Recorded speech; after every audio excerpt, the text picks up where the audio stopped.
सीधे आज के इस एक्सप्लेनर में चलते हैं। आज हम इंसानी मनोविज्ञान की गहराइयों से लेकर हमारी पूरी ग्लोबल इकोनॉमी तक का एक ऐसा सफर तय करने वाले हैं जो सच में सोचने पर मजबूर कर देगा। आखिर हमारी प्रेरणा, हमारा ड्राइव आता कहां से है?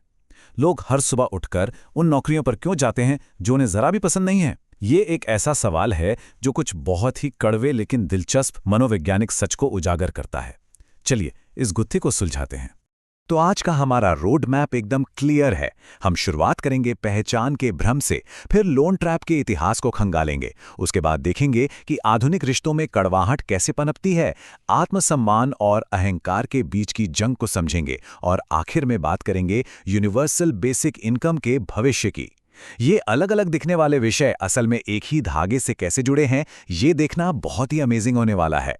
ठीक है, चलिए सबसे पहले इस पॉइंट पे डाइव इन करते हैं। पहचान का भ्रम। इंसान आखिर वही चीजें क्यों चाहता है जो वो चाहता है? एक बड़ी गाड़ी या ऑफिस में एक बड़ा रुतबा हासिल करने की जो ललक है, वो असल में कहां से आती है? चलिए इसे डीकोड करते हैं। समाज शास्त्री चार्ल्स कूली का ये कोट इस पूरी बात का एकदम सटीक जवाब देता है। मैं वो नहीं हूं जो मुझे लगता है कि मैं हूं, मैं वो भी नहीं हूं जो तुम्हें लगता है कि मैं हूं, मैं वो हूं जो मुझे लगता है कि तुम्हें लगता है कि मैं हूं। मतलब हमारी जो पहचान है वो अक्सर हमारी अपनी होती ही नहीं है, वो बस इस बात का एक रिफ्लेक्शन है कि समाज हमारे बारे में क्या सोच रहा है। तो बेसिकली हमारी प्रेरणा या वैलिडेशन के पीछे 3 मेन ड्राइवर्स काम करते हैं। पहला, समाज हमें कैसे देखता है। दूसरा, कुछ बेहतर करने और अचीव करने की हमारी अपनी स्वाभाविक इच्छा। और तीसरा, ये तसल्ली करना कि हमारी कड़ी मेहनत का कोई फल मिले। इसे ऐसे समझते हैं, कई बार माता पिता अपने बच्चों की सफलता के पीछे सिर्फ इसलिए भागते हैं क्योंकि वो देखना चाहते हैं कि उन्होंने जो इतने त्याग किए हैं उनका कोई ठोस और सफल रिजल्ट निकला है। और पता है, इसी सामाजिक रुतबे की चाहत से पूरी कॉरपोरेट दुनिया चलती है। यहां एक बहुत ही दिलचस्प दार्शनिक पैराडॉक्स है। एक गुलाम आज़ादी नहीं चाहता, बल्कि वो एक और गुलाम चाहता है। कॉरपोरेट ढांचे हमारे इसी मानसिकता का फायदा उठाते हैं। वे मैनेजरियल टाइटल्स बांट देते हैं ताकि ऊपर से आने वाले भयंकर प्रेशर और फ्रस्ट्रेशन को नीचे वालों पर निकाला जा सके, और यही प्रेशर एक अजीब सी प्रेरणा में बदल जाता है। चलिए अब दूसरे हिस्से की तरफ बढ़ते हैं, लोन के जाल का इतिहास। सामाजिक मान्यता पाने की ये चाहत हमारे मॉडर्न इकोनॉमी और जॉब मार्केट से कैसे जुड़ जाती है, आइए देखते हैं। अगर हम काम के इतिहास को देखें तो ये एक गजब का एवोल्यूशन रहा है। इंडस्ट्रियल रेवोल्यूशन से पहले इंसान सिर्फ तब काम करता था जब उसे भूख लगती थी। कोई 9 to 5 की शिफ्ट नहीं थी।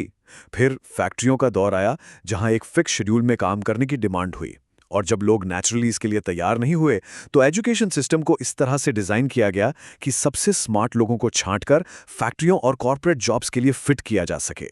और अब हम मॉडर्न एरा में हैं, यानी ईएमआई और कभी ना खत्म होने वाले कर्ज के युग में। तो ये लोन ट्रैप आखिर है क्या भला?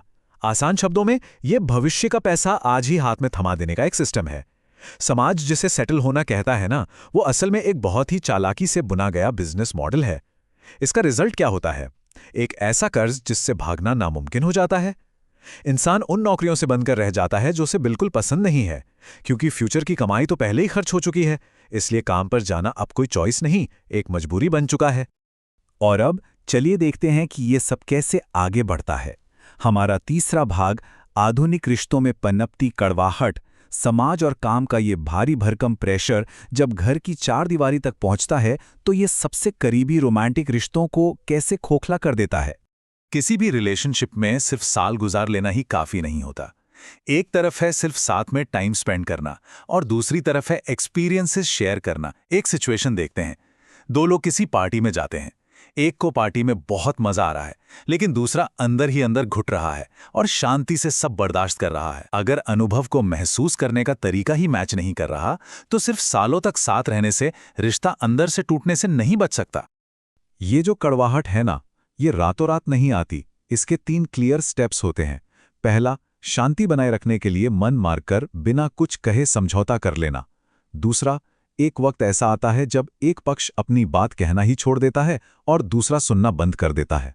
और तीसरा स्टेप, अंदर ही अंदर कड़वाहट का एक ज्वालामुखी बन जाना।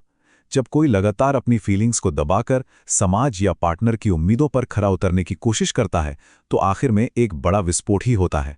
यहीं से हमारा चौथा पॉइंट उभर कर आता है, आत्मसम्मान बनाम अहंकार। इस कड़वाहट और टूटते रिश्तों के पीछे दिमाग में एक बहुत गहरी साइकोलॉजिकल जंग चल रही होती है, जिसे समझना बहुत ही क्रूशियल है। सेल्फ रिस्पेक्ट, इसका मतलब वो नहीं जो अक्सर समझा जाता है। ये दूसरों से इज्जत पाने या घमंड के बारे में नहीं है। ये सिर्फ खुद से किए गए वादों को निभाने के बारे में है। जब कोई अपनी ही खुशी और अपने गोल्स को लगातार इग्नोर करता है तो वो खुद की ही नज़रों में गिरने लगता है। अंदर की इस कंसिस्टेंसी का टूटना ही असल में आत्मसम्मान का खत्म होना है। और ये पॉइंट ईगो और सेल्फ रिस्पेक्ट के बीच के फर्क को बहुत ही शानदार तरीके से क्लियर करता है। सेल्फ रिस्पेक्ट हमारी अपनी मर्जी और हमारे वादों से जुड़ी है। जैसे अगर रिश्ते में खुशी से और प्यार के लिए कोई समझौता किया जाए तो वो आत्मसम्मान है। लेकिन अहंकार, वो सिर्फ समाज की नज़रों में अपनी पहचान बनाए रखने का एक भ्रम है।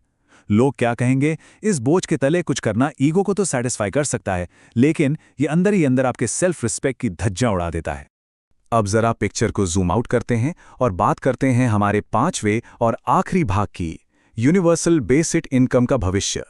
क्या इंसान कभी इस ईएमआई, मजबूरी वाले काम और अहंकार के जाल से पूरी तरह आज़ाद हो पाएगा? एक पोस्ट वर्क एरा इमेजिन कीजिए।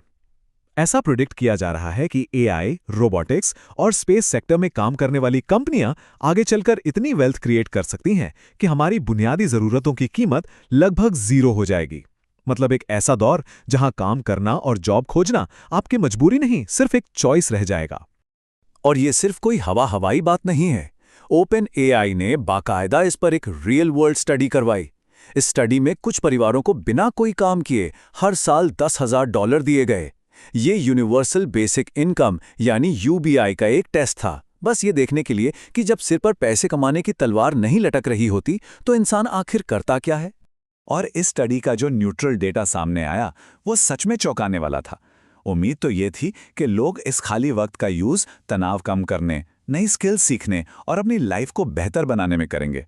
लेकिन असल में क्या हुआ, लोगों ने काम करना कम कर दिया, सोशल मीडिया पर बेतहाशा टाइम स्पेंड करने लगे और लाइफ की सेटिस्फैक्शन में कोई खास बदलाव नहीं आया। बिना किसी पर्पस या स्ट्रक्चर के वो सारा खाली वक्त बस स्क्रीन स्क्रॉल करने और सुन्न कर देने वाले कंटेंट में निकल गया। तो ये सब हमें एक बहुत ही गहरे सवाल पर लाकर खड़ा कर देता है। जैसे जैसे ये दुनिया असीमित संसाधनों और बिना काम के भविष्य की तरफ बढ़ रही है, क्या इंसान अपना कोई असली मकसद तलाश पाएगा, या फिर ईएमआई और सर्वाइवल के इस प्रेशर के बिना वो आगे बढ़ने का अपना वो ड्राइव ही खो देगा? ये एक ऐसा सवाल है जो सच में दिमाग हिला देता है और जिस पर हम सबको ठंडे दिमाग से सोचना चाहिए। इस एक्सप्लेनर से जुड़ने के लिए बहुत बहुत शुक्रिया।